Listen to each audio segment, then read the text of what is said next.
Hey friend, please subscribe. 1 second for you. Big deal for me. The pastor had just said, "Do you, Kara, take this man?"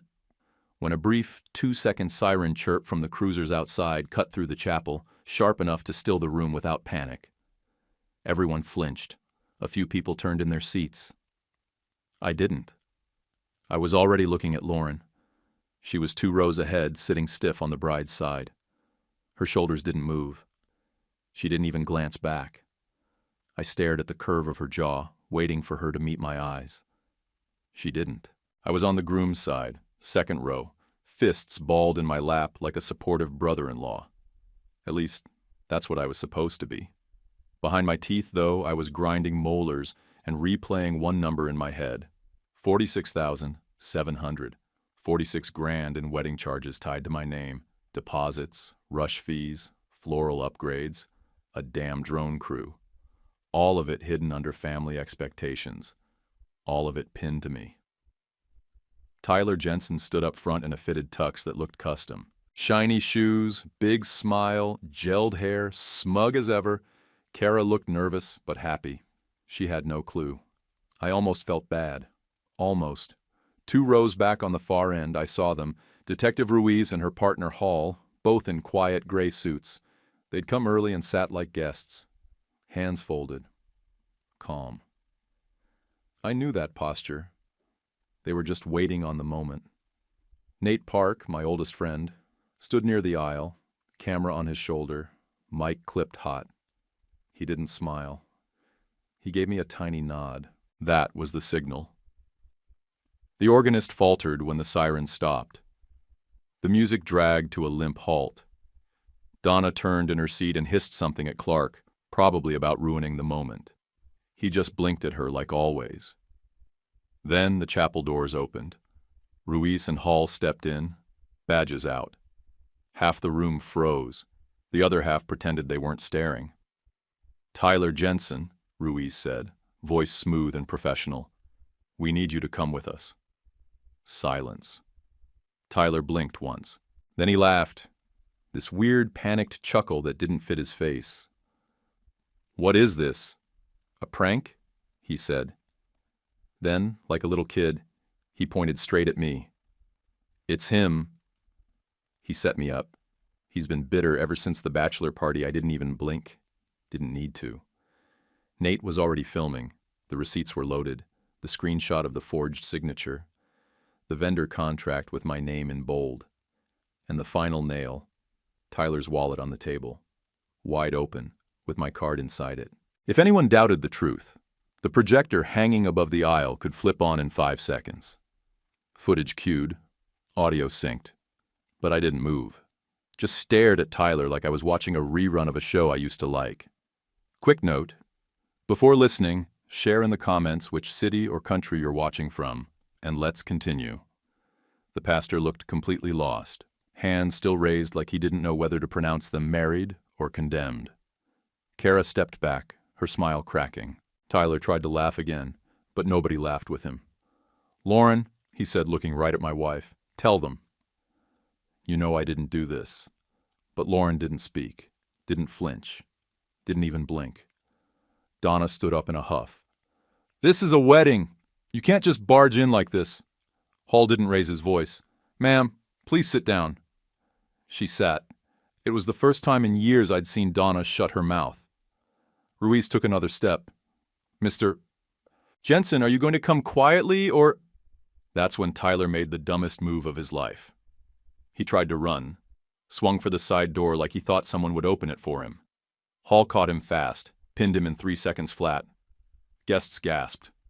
Someone dropped a phone. Kara whispered something and backed away from the altar. I just stood there, breathing slow, like I had all the time in the world. Tyler kept shouting, but nobody listened anymore. Back then, I was 35 and trying to be the kind of man people could rely on. Name's Ethan Cole, network operations lead at Westview Medical Group. It sounded impressive, but mostly I was just the guy who patched broken systems at 3 a.m. and reset doctors' passwords when they forgot them for the 4th time that week. Lauren and I had been married 6 years. We weren't flashy, just steady. We'd bought this narrow townhome on Trenton Street in northeast Columbus. One of those 3-story boxes with no yard, bad insulation, and a maple tree out front that dropped leaves like it was personal. I'd spend weekends climbing a ladder to clear the gutters while Lauren organized drawer dividers or scrubbed tile grout like it was sacred. We kept things neat. That was our rhythm. Lauren worked HR at a property management firm. She ran things tight, on time, under budget, fully documented. Her calendar had color codes. Her socks had matching bins. She didn't miss birthdays, dentist appointments, or billing cycles. But what she really didn't miss, ever, was anything her family needed.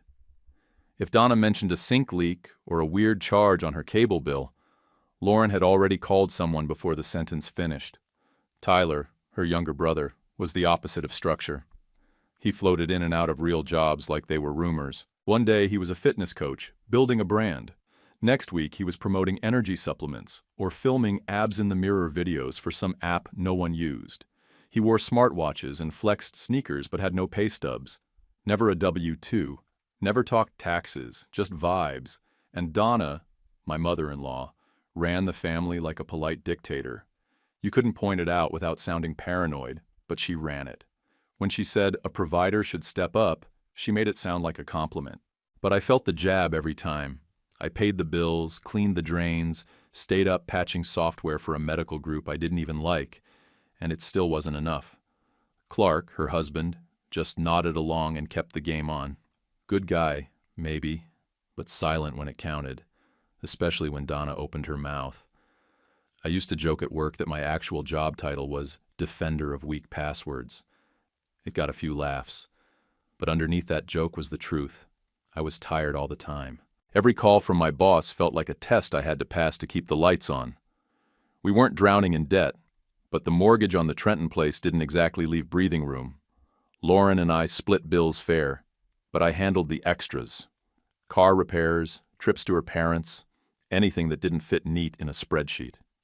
And somehow, even after all that, I still felt like I was one step behind what I should be doing. Tyler started hanging around more once he got serious with Kara. He'd pop in during Sunday dinners like it was casual, then drop comments like, weddings are actually a smart investment. Brings families together. Boosts brand recognition. I didn't ask what brand recognition meant. He wouldn't have had a real answer anyway. Kara was quiet, kind, nervous in a way that felt real, not performed. She had a steady job as a dental hygienist and did bridal makeup on weekends. Said it helped her save for a house. I respected that. She once told me Tyler was so creative and that she loved how he sees the bigger picture. I smiled and nodded, but what I really thought was, he doesn't even pay taxes. What picture are we talking about? When they got engaged, Donna reacted like she'd just won a cruise on live TV. She planned a dinner at that Italian place with the white tablecloths and pre-printed menus. She made Kara stand up and show her ring, even though the stone was barely bigger than a Tic Tac. The next day, she texted the whole family with a countdown to Jensen Day, like it was a national holiday. That's when the tone shifted. Suddenly, every conversation was about venues and caterers and Pinterest boards. Tyler kept hinting at experiences and premium vendor tiers. Kara tried to rein him in, but Donna steamrolled right over her. "Ethan," Donna said one night while we were cleaning up after dinner, "you're blessed with that salary. These are the moments you don't get back, like helping pay for a wedding with some sacred calling." I rinsed the dishes in silence, jaw tight. A week later, Tyler asked if I had any vendor recs. Said Kara loved rustic settings and something with good drone angles. I didn't answer. He didn't notice. Lauren and I had a fight that night. Small one, but it stuck. I asked her why Donna kept acting like I was funding the whole thing. She didn't miss a beat. "Because you're reliable. That's not a bad thing. I'm not a donor. I'm your husband," I said. But she'd already moved on to checking the registry Kara had started. Dinner got cold on the table. Looking back, I can't say there was a single moment where it all tipped. It was more like slow erosion. Tyler dropping hints, Donna making backhanded compliments sound like tradition, Lauren nodding along like none of it was unusual. Still, I told myself it was just noise. Families are messy. Weddings get dramatic. I'd seen friends go through worse, but the signs were there. Tyler's smile too wide when someone else picked up a tab. Donna's voice too sweet when talking about my salary. And Lauren, loyal to her family above all, kept saying, "We're in this together," even when I knew damn well we weren't. It was a Tuesday morning in late March. I was halfway through a firewall patch for the outpatient network when my phone buzzed twice, back to back. Fraud alert. First charge was $6,800 at a place called Brenton Taylor's. Never heard of it. Definitely never walked through their door. At first, I thought it was phishing. I tapped into my account directly, bypassed the alerts, and there it was. Real charges. All cleared, all recent. And that was just the beginning. I called the bank right away. The guy on the other end had that slow, patient voice they use when they know your world's about to tilt. "Looks like the first hit was about 18 days ago," he said. "We've got a $12,900 venue deposit, Redwood Vista. Then $5,400 to Koya Catering. $3,750 to Timeless Shutter Company. More scattered, $1,100 florist, $700 signage, $450 to a guitarist, and about 8 smaller service transactions, all tied to this card ending in 5530. "That's my card," I said, "but I didn't make any of those." "We'll freeze it immediately," he replied. "Our fraud team will investigate. Might take a few weeks, but we'll issue a temporary credit while it's under review." I hung up, heart thudding in my ears, pulled out my wallet just to see it for myself. Card was right there, right where it should be. So whoever did this didn't steal it. They duplicated it or ordered a replacement using my info. That meant someone close. Someone who knew enough to fake my signature, my address, maybe even answers to my security questions. I went back to the patch, but my fingers wouldn't stop shaking. My screen blurred from blinking too hard. I closed the laptop and just sat there, staring out the clinic window at the parking lot. The same silver RAV4 kept circling like it couldn't find a spot. I watched it loop 3 times before I stood up. That night, after dinner, I told Lauren. I started with the number, 46,700, and let it sit. She barely reacted, didn't blink, didn't gasp, didn't ask if I was okay. Instead, she said, "That's probably the vendors. Kara's parents are covering a lot." "No," I said. "It's not Kara's parents. It's on my card, the one I never handed out, never used for anything wedding-related. Every single charge matches vendors your mom's been posting about for the dream rustic weekend. Same caterer, same chapel." Lauren's jaw tightened. "So you think my brother stole from you? From us? That's what you're saying?" "I'm saying it's not a coincidence. You're jumping to conclusions. Tyler told me Kara's folks are splitting the cost. Well, they didn't pay with their card." I'm looking at the statement. Lauren. She crossed her arms, staring through me like I was the problem. "So now you're accusing my brother of fraud? Because of a few charges you think match?" "It's not a few. It's all of them. And it's not just matching. These are exact, down to the package level. Drone footage was on the invoice for Timeless Shutter. You think that's common for a wedding video? Maybe they just put you down accidentally." That one hit me, like I was overreacting to a little mix-up, like I hadn't spent the last 10 years protecting our accounts like a guard dog. I stood up, slow. "They didn't accidentally charge 46 grand to me, Lauren. Someone used my name. On purpose." She stared at the floor for a second. "Tyler said he was covering deposits and getting reimbursed through partnerships. Brand deals," I almost laughed. "And that sounds legit to you?" "I don't know," she snapped. "But I know he's not out here stealing from family." "That's exactly what he's doing. And the worst part? You're defending it like it's just miscommunication." Something in me twisted when I said it. The words felt like betrayal, but not of Tyler, of the version of Lauren I thought had my back. She dropped her arms, walked to the sink, and started rinsing a plate.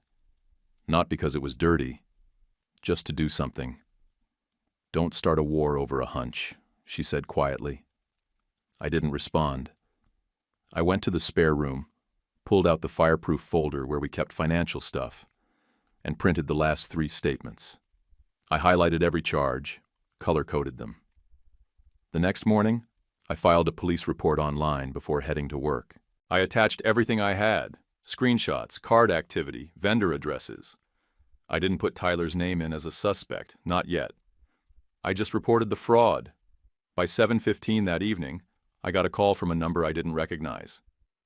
"Mr. Cole?" a steady voice said. "Detective Maritza Ruiz. I'm following up on a financial fraud report filed under your name." I stepped outside onto the porch and sat on the stairs. "Yes, that's me." She asked clean, clipped questions. When I noticed the charges, who had access to the card, if I'd recently ordered a replacement, any connections to the vendors listed. She didn't lead me or try to make me feel better. She just asked, like facts were all that mattered. At the end, she said, "We'll request business records from the vendors, including payment authorizations. Evidence matters more than feelings. That's what sticks in court." That line stayed with me. Evidence matters more than feelings. I said thank you and hung up.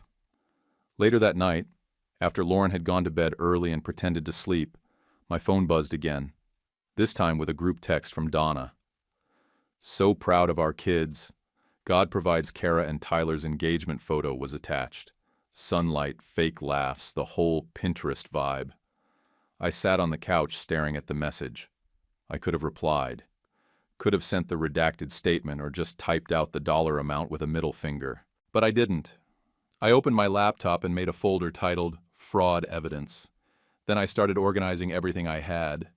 PDFs, emails, screen caps. Every click made my jaw tighter. Every file I added felt like a piece of something breaking loose inside me. I wasn't going to yell. I wasn't going to post a rant or drag Tyler on social media. I was going to be thorough. I was crouched behind a patient kiosk, sweating through a cheap button-up, trying to coax a half-dead router back to life, when my phone buzzed in my back pocket. Nate's name.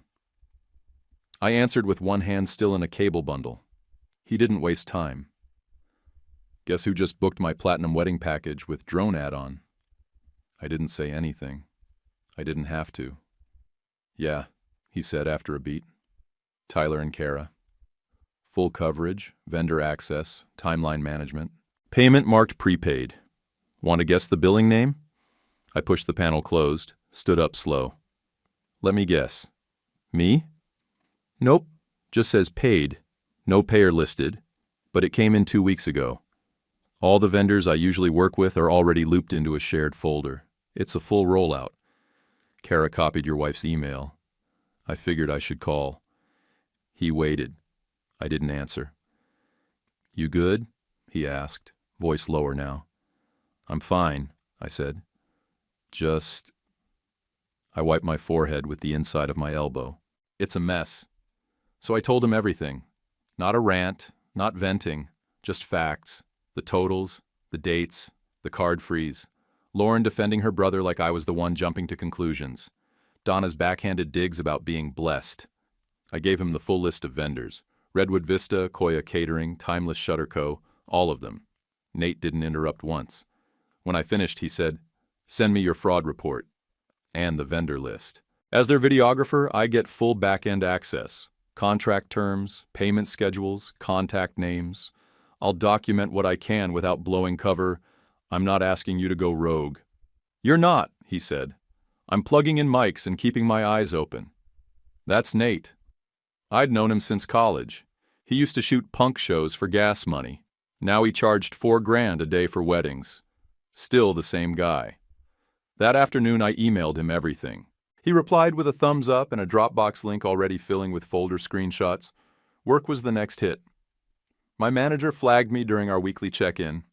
Said my background check was being rerun, standard for network admins with high access, but that a hold had been flagged on my personal credit file. "It's temporary," I told him. "Identity fraud. I've got a case number and a detective on it. He didn't blink. Handle your business. You've been solid here. I just need transparency. I gave consent for HR to contact the detective directly. Sent them the report number. Copied the email. Done. That night, as I was bringing the trash to the curb, our neighbor Carver flagged me down. Retired cop, Vietnam vet. Kept a metal detector in his garage and called it exercise. "You look like a guy who hasn't slept," he said, cracking open a Budweiser. "Something up?" I gave him the short version. Card fraud, family mess, wedding costs charged to me. He took a sip, nodded. Family crimes are the messiest. People think emotions are proof. Paper trail, or it didn't happen, I said. "I've got folders now." He laughed. "Good. Keep going." Next morning, Nate sent me a screenshot from the vendor group email. There was a contact sheet attached, standard for coordination. Midway down was the line that made my stomach flip. Billing contact, Ethan Cole, address 218 Trenton Street, email e.cole@westviewmed.org, phone XXX-XXX-XXXXXX, every bit of it accurate, every line lifted from real accounts. I stared at that screen like it had punched me. This wasn't someone guessing. Someone knew. Someone typed me in like I was a sponsor, like this whole thing was mine to finance. I called Nate. He picked up on the first ring. "You saw it?" he asked. "Yeah," I said. "They used everything. Full contact information. Even my work email. So it's deliberate. It's identity, not just money." "You want me to back out?" he asked. "I'll refund them and ghost the job. Say my calendar shifted." "No," I said, almost too fast. "Stay in. Just stay smart. I'm not a cowboy," he said, "but if I can pull doc copies, I will. Photographs, sign-ins, email headers, whatever's in range, copy everything." He paused. "You sure you want to see all of it?" "I need to." That weekend, I didn't talk to Lauren. We shared a house, a table, a bed, but the air between us felt like walking through fog. She cooked like normal, paid the electric bill, made jokes while folding towels, but none of it landed. I didn't ask her questions. She didn't offer answers. Sunday morning, while she was getting ready for church with her parents, I pulled open my laptop and refreshed the Dropbox Nate shared. New uploads. Vendor packet from Koya Catering. Timeline summary from Redwood Vista. Guest list with delivery notes. The folder names were clean, professional. The kind of thing you'd expect from a six-figure wedding. But they weren't mine. And my name was stamped all over them. That was the line for me. Not the dollars. Not even the card number. It was seeing my full identity packaged and passed around like it belonged to someone else. I kept the folder open on my laptop all week. Every morning before work, I checked for new uploads like I was waiting on test results I already knew would be bad. Nate started going to vendor meetings under the excuse of planning shot lists. Said nobody blinked. He was polite, wore clean shoes, carried 2 camera bodies, asked just enough questions to look engaged. The kind of presence people overlooked because he wasn't loud. That made him dangerous in the best way. Every meeting he'd snap quick photos when contracts got passed around.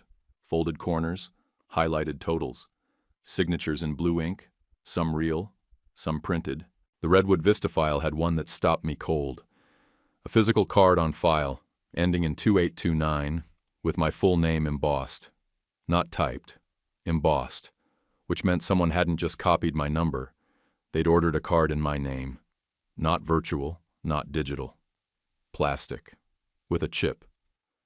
I called the bank to confirm. They said a replacement card had been requested 5 weeks back. Standard account holder authorization, the rep said, like it was routine. Mailed to an alternate address, verified by the caller. "Which address?" I asked. The woman hesitated. "Sorry, we can't disclose the delivery location over the phone." I sat at my desk and stared at the wall until my screensaver kicked in. 2 days later, Nate uploaded another batch. Koya Catering's intake file had a scan of a driver's license. Mine. Not a fake one. Not a mock-up. Mine. Same photo from 6 years ago. the one I'd emailed Lauren when we refinanced the townhome. It had been in our inbox history. She had access. She'd saved it to a shared drive. The cropping was sloppy, like whoever submitted it didn't care about the edges. Just needed enough to pass billing verification. I clicked through the rest of the images, chest tight, ears ringing. Then came the hit I didn't expect. It was a screenshot, a text thread. Nate said he found it open on the shared vendor iPad during a walkthrough. Said someone must have left the message tab open like an idiot. The thread was between Tyler and Lauren. Tyler: just float deposits on E's card. I'll reimburse after brand deals. Lauren: don't tell me amounts. Just make it quick. He'll freak if he sees big numbers. I read it 3 times. The first time I felt nothing. The second, I felt heat crawling up the back of my neck. The third, I felt everything at once. She'd known. Maybe not the full scope, but enough. Enough to know something shady was happening. Enough to ask for distance from the numbers. Not to stop it, but to protect herself when it blew up. I didn't scream. I didn't confront her. I didn't even go upstairs. I walked the dog that night longer than I ever had. Around the block twice, down to the gas station, across the back field behind the townhome row.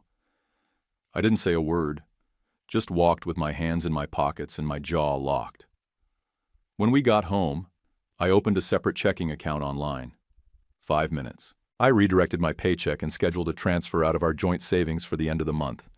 Just enough to raise a flag, not a war. Quiet moves. The next morning, I called Detective Ruiz and asked to meet in person. She picked a coffee shop near the precinct.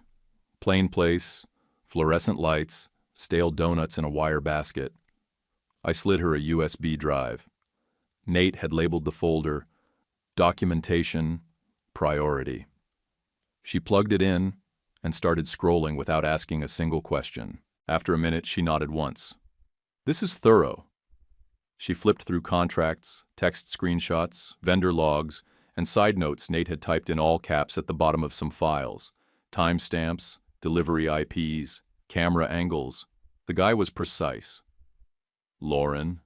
Ruiz asked after a while. I took a breath. I don't want her arrested.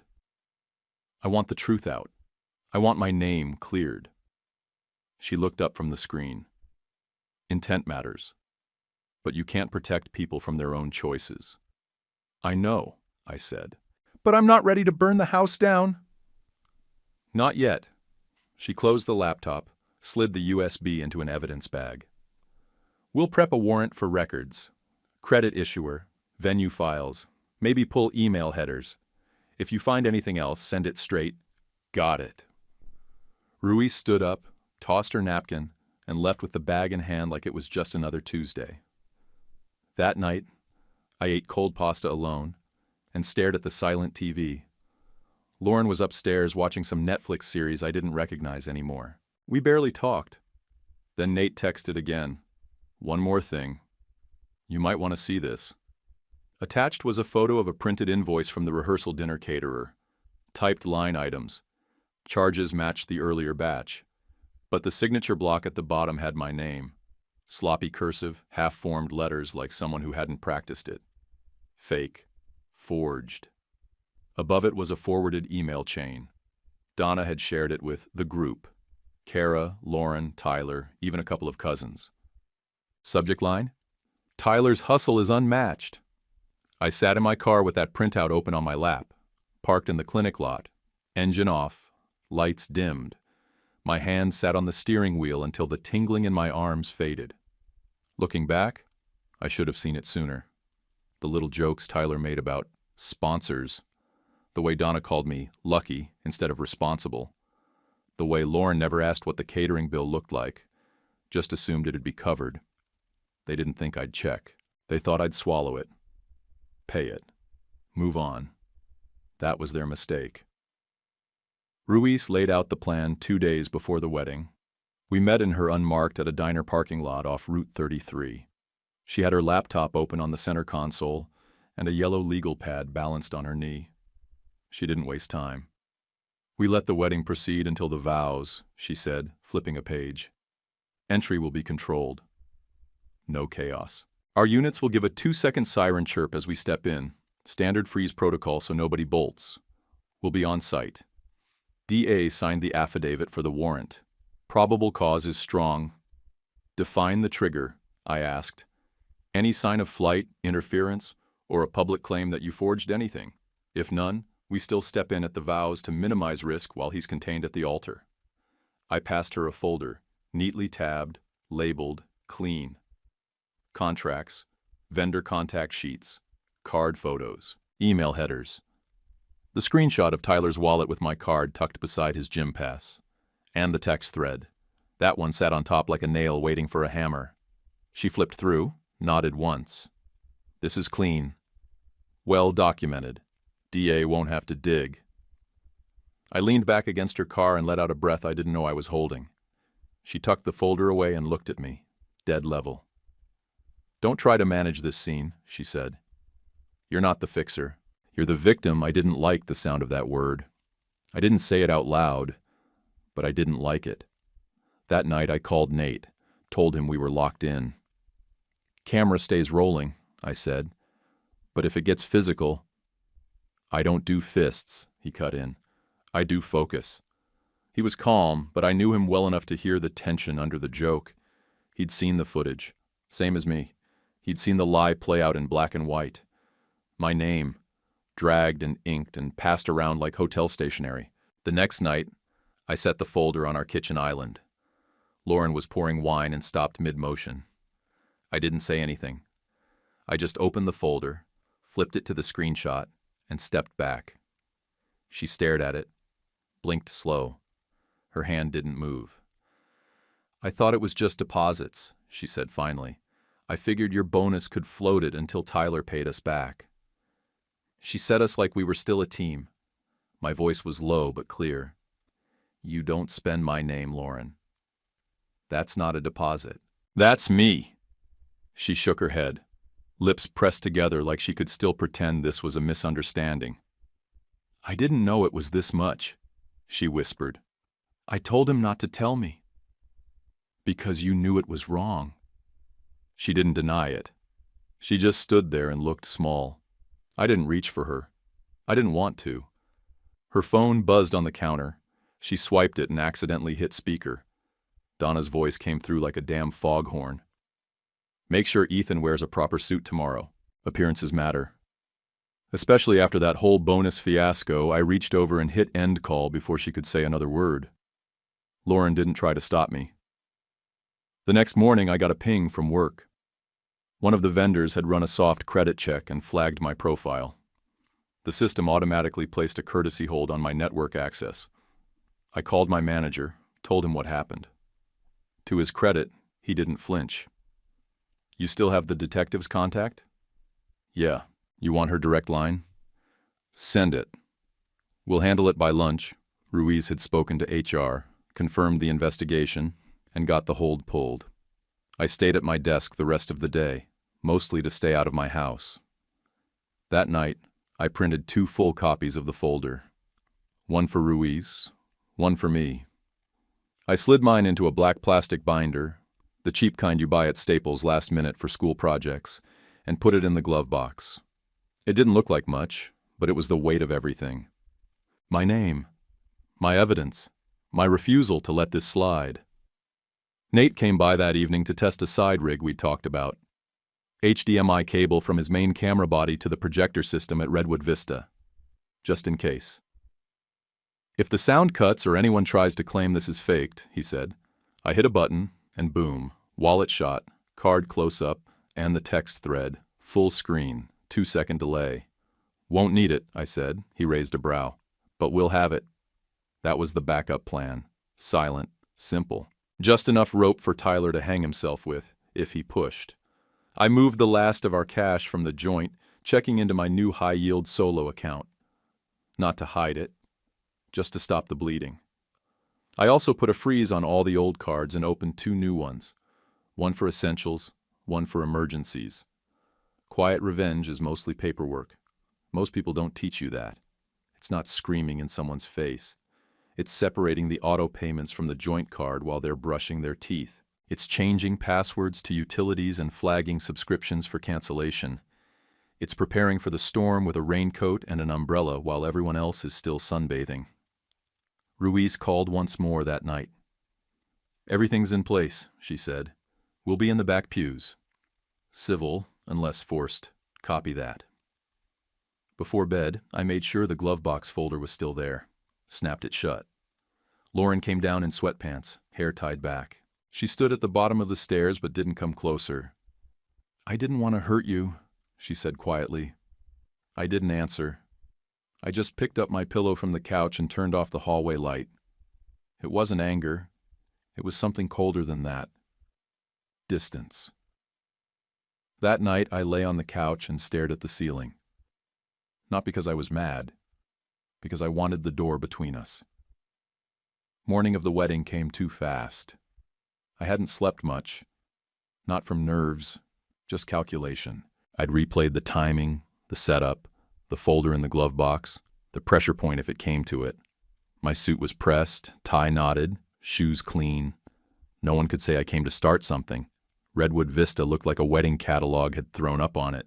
It sat high on the bluff, overlooking the river, surrounded by pines with the parking lot lined with polished SUVs and guest shuttles. You could smell fresh-cut florals before you even stepped inside. Everything gleamed. Everything whispered, "Money." And I knew exactly whose money that was. Organist music floated through the open chapel doors. Cocktail hour had its own guitarist posted up by the fountain, tuning his strings with a forced smile. There was a welcome sign with hand-lettered calligraphy and a photo of Tyler and Kara kissing in a field. Probably cost $400 to print. Tyler walked around like he owned the hill, fist-bumped groomsmen, adjusted his cuffs like he was waiting for a magazine shoot. At one point I caught him laughing with the drone guy, pointing up to the roofline. "Epic roof shot," he said, hands stretched out wide. He was glowing. Smug didn't even begin to cover it. I stood near the path to the chapel entrance, just watching. Donna came up behind me, wrapped her arms around me like we were the best of friends. She smelled like vanilla lotion and control. "Family first," she said. Same voice she used to tell me I wasn't enough. Her tone said, "Mind your place," even if her words didn't. Clark followed a second later, shook my hand with the same sports bar grip he always used. "You catch the score last night?" he asked. I didn't answer. Just gave him the same nod I used when rebooting a server while pretending not to lose my mind. Lauren arrived just before the ushers started seating guests. Hair perfect, dress sleek, lip color the same one I bought her last Christmas. She hadn't worn it since. She stood close to me but didn't touch. Didn't smile either. There was something broken between us, and we both knew it. She leaned in. "Please don't make a scene." I looked at her like a stranger. "That depends on your brother." We didn't speak again. Kara appeared on the chapel steps a few minutes later, surrounded by 3 bridesmaids and a cousin fussing with her veil. Her dress had at least 1,000 buttons, probably more. Lace, sparkle, embroidered initials inside the train. I heard one of the girls say it had to be custom. I didn't doubt it. And Kara. She looked happy. Not just bridal glow happy, but untouched, like she had no idea what she was standing on top of. That hit me sideways. I know it shouldn't have, but it did. Inside, I took my seat 2 rows from the front, far side. The vendor row was full, photographer, live painter already sketching the arch, floral assistants adjusting things last minute. There was even a bartender already prepping signature drinks under the tent outside. It was excess wrapped in linen napkins. Nate was already in position. He had a mic clipped to the pastor's lapel and another recorder set under the first pew. He moved smooth, quiet, professional, like none of it rattled him. As he passed by, he gave me the nod we'd practiced. Just a blink and a tilt. My stomach didn't flinch. My phone buzzed once in my jacket pocket. "Ruiz, we're here. No drama. Just confirmation." The plan sliding into place, quiet as a lock turning. People started filing in, program fans fluttering, phones out, little kids whining about their collars. Someone spilled something on the aisle runner, and a guy in a vest scrubbed it with a white cloth like his job was life or death. Donna made the rounds like a campaign manager, smiling with her teeth, air-kissing guests, adjusting Kara's mom's corsage. She stopped once to stare at me, probably gauging the damage. I just blinked and looked away. Clark sat near the aisle and started talking to the guy next to him about tailgates and college ball, like none of this cost anyone anything, like this wasn't a crime scene wrapped in flowers. I clocked the projector rig Nate had linked up earlier. Cable routed to his camera, backup remote in his suit pocket. We'd practiced the delay, 5 seconds from click to display. One press and it would show the still of Tyler's wallet, the shot of my name on the card, the video clip of him laughing about, "He's got it." We hoped we wouldn't need it. Ruiz had told me, no chaos, controlled entry on a brief siren cue unless escalation forces more. But we both knew weddings were built for public scenes. The stage was already set. A hush settled as Kara walked up the path with her dad, veil lifted slightly in the breeze. The guitarist shifted to something soft and slow, and the organist picked up the melody with a delay that made it sound nervous. Everyone stood, phones up, flashes popping. Tyler turned to face the aisle, back straight, head high. That same self-satisfied look on his face, like he'd pulled something off, like he believed the lie completely now. And then he looked right at me, held my eye, and winked. It wasn't playful, it was smug. Like he knew I couldn't touch him. Like I'd backed off. Like he'd won. I didn't move, didn't blink, just stared back. The doors closed behind Kara. The guests sat down. The pastor cleared his throat and opened his binder. I counted his breaths. 3, before he began. That's when I exhaled slow and thought of my first day running cables at Westview, hands shaking under the panels. How I'd had to fix a server that blinked red the moment I logged in. How my fingers found steadiness anyway. This was no different. The network was on fire. And I knew exactly where the cables led. The pastor had just reached the vows. Kara stood with both hands shaking around her bouquet, trying to smile through the nerves. Tyler shifted his weight like a man about to take a bow. The words were midair. "Do you, Kara, take this man?" When the cruisers outside gave a brief 2-second siren chirp per protocol. Tight. Sharp. No fading buildup, just a controlled cue that froze the room without panic. The organist's hands stalled mid-note. People turned like a flock, heads snapping toward the doors. Then came the silence, and then the doors opened. Detective Ruiz walked in first, slow and steady like she'd rehearsed it a dozen times. Hall followed, calm, unreadable. Both in plain suits, badges raised, voices ready. "Tyler Jensen," Ruiz said, projecting without yelling. "You are under arrest for identity theft and credit card fraud." The silence cracked. Someone gasped. One of the bridesmaids actually dropped her bouquet. Tyler laughed. It wasn't confident. It was weak, forced, desperate. "Wait, what? This is a joke, right? Is this a bit?"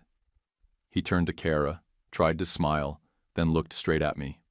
"It's him," he said, pointing like a kid caught with a broken lamp.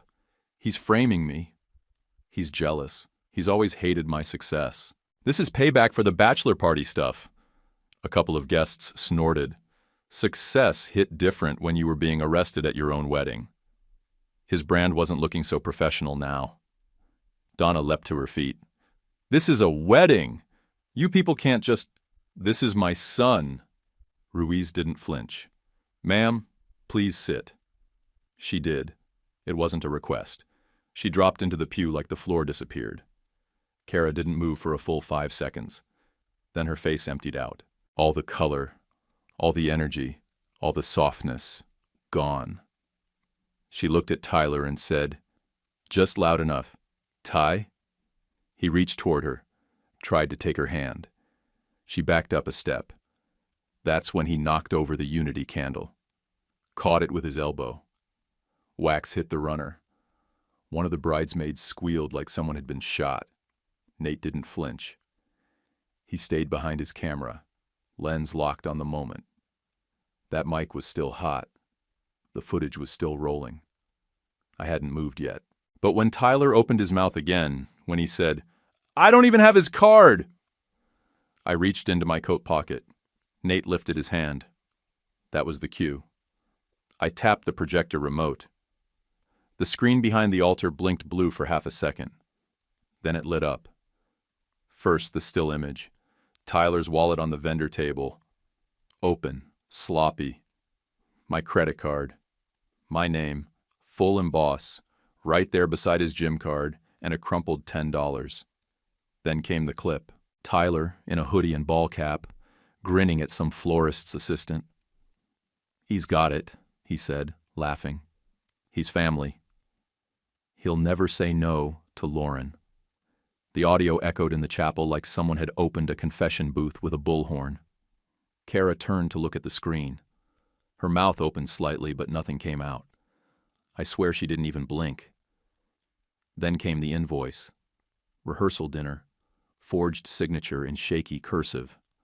The line below, billing contact, Ethan Cole. Lauren gasped, grabbed my arm. "Turn it off," she whispered. I didn't. I let it run just long enough to make sure everyone saw the name on the bottom. Mine. Then I hit the button again, and the screen went black. Hall stepped forward and took Tyler's wrists, cuffed him smooth, quick, no resistance. Ruiz read off the charges like she was listing groceries, one by one. Identity theft, fraudulent use of a financial instrument, wire fraud, conspiracy to commit. People gasped again. Not dramatic movie gasps, real ones. The kind that sound like someone's world just cracked open. Some folks stood. Some sat back like they'd been punched. No one said a word. Tyler turned his head and locked eyes with Kara. "Babe, I was going to tell you. It was temporary. I had the money coming in. Sponsorships. I was covering the dream. For us, she didn't speak. Didn't even nod.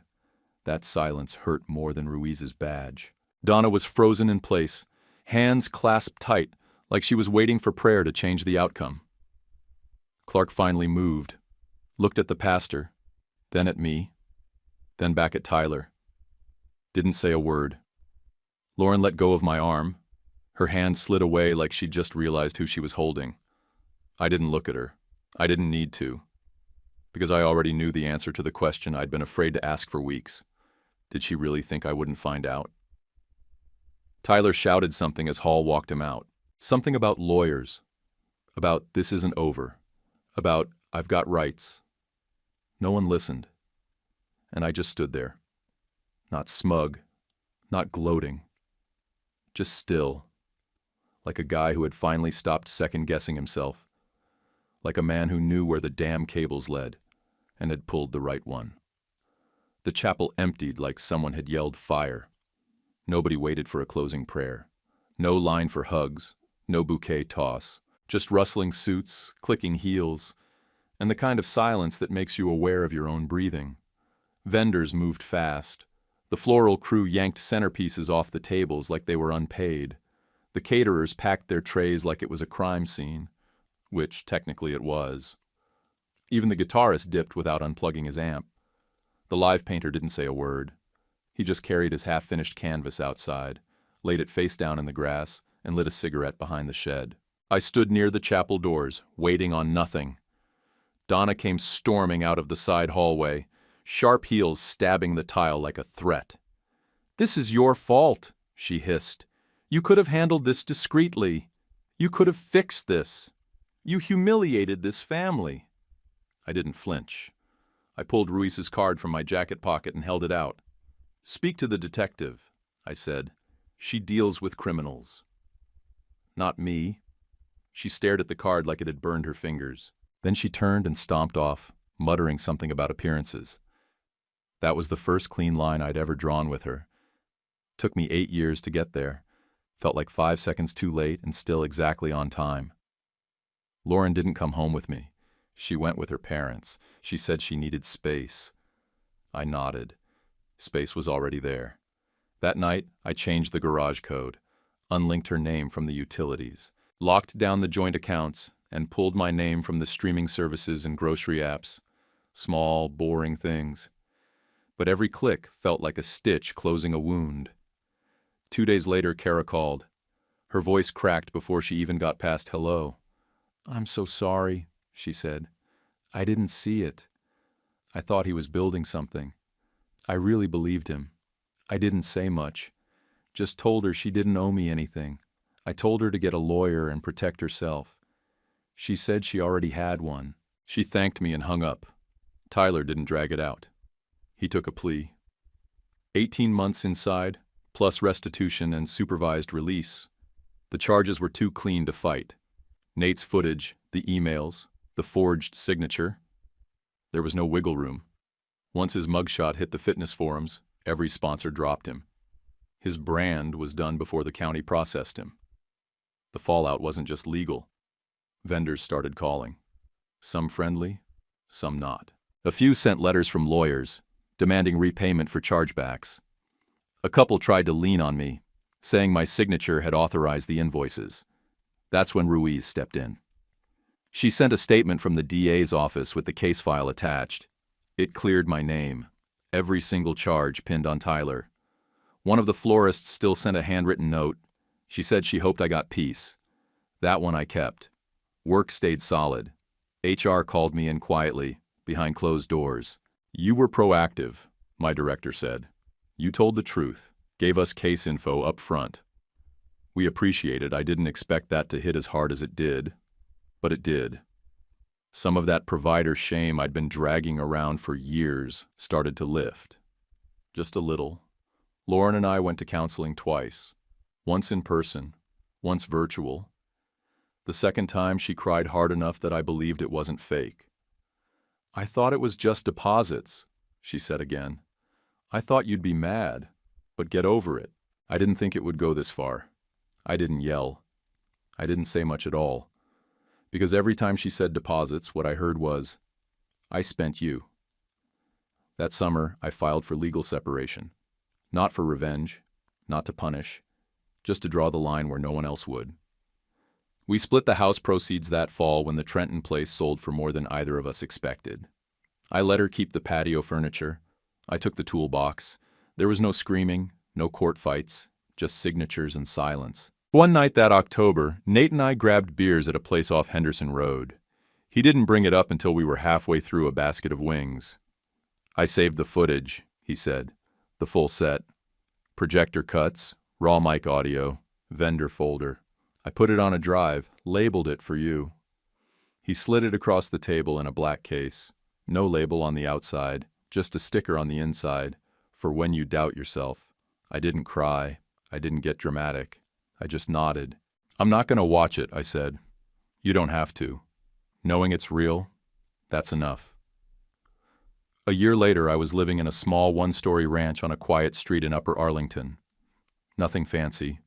No HOA rules, no designer finishes, just a good roof, a strong front door, and a kitchen that got sunlight around 9 each morning.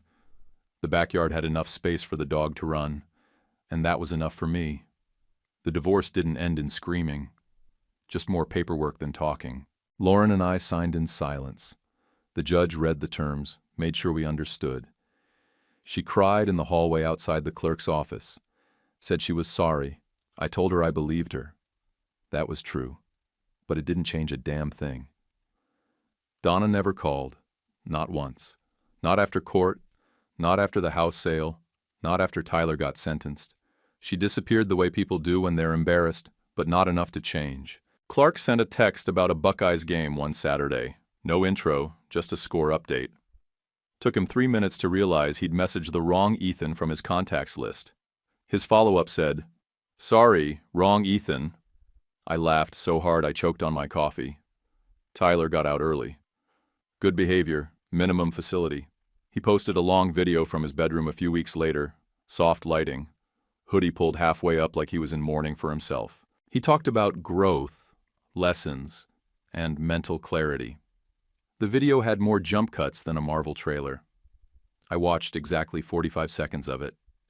He still owes me. Restitution payments show up maybe once every 2 months. Never more than a few $100s. I don't cash them right away. I just let them sit in the inbox like proof that truth has weight. But they're not the point. The point is, I stopped letting other people define what family meant. It used to sound like a nice idea, some motivational Instagram crap, but it's not poetic. It's practical. It means freezing your credit. It means saying no without guilt. It means keeping the damn folder. I still have it. Same black plastic binder I stashed in the glove box before the wedding. Still has the coffee stain on the edge from the night I printed the rehearsal invoice. The fake signature still makes my stomach twist when I glance at it. But I kept it. Not to stew, just to remind myself that my gut was right. That I'm not crazy for checking. That silence is not the same as peace. I kept the screenshot of Tyler's message too. Just float deposits on E's card. I don't open the file often, but when I do, I remember the feeling I had when I first saw it. That cold clarity. That shift from doubt to proof. Nate and I still talk once a week. Mostly about normal stuff. Clients, bad Wi-Fi, camera gear. We did a free gig for a charity 5K last spring that used Redwood's backlot for parking. He filmed. I managed sound. We paid every vendor full rate and left the place better than we found it. It felt like setting something back where it belonged. Like fixing a frame on the wall that had been crooked too long. Sometimes people ask if I regret turning the wedding into a scene. My answer's always the same. I didn't turn anything. I just held up a light. The ugly was already there. The sirens did their job. If there's revenge in any of this, it's quiet. It's that I still have my name. It's that I didn't lie for him. It's that Lauren had to sit across from a judge and say out loud that she chose to look away. I don't need fire and fury. I don't need crowds or speeches. When a day gets heavy, I open the glove box. I run my fingers over the edge of that cheap plastic folder. I don't even open it anymore. I just remind myself the line's still there, and I'm on the right side of it. Have you ever ignored your gut to keep the peace with family and paid the price? Drop your story in the comments. If you like this video, hit like and subscribe. It's just one click for you, but it means everything to us. And if this story hit home, leave a comment, even just great story. It really supports the channel. YouTube picked this for you. Tap it. Let's see if they guessed right.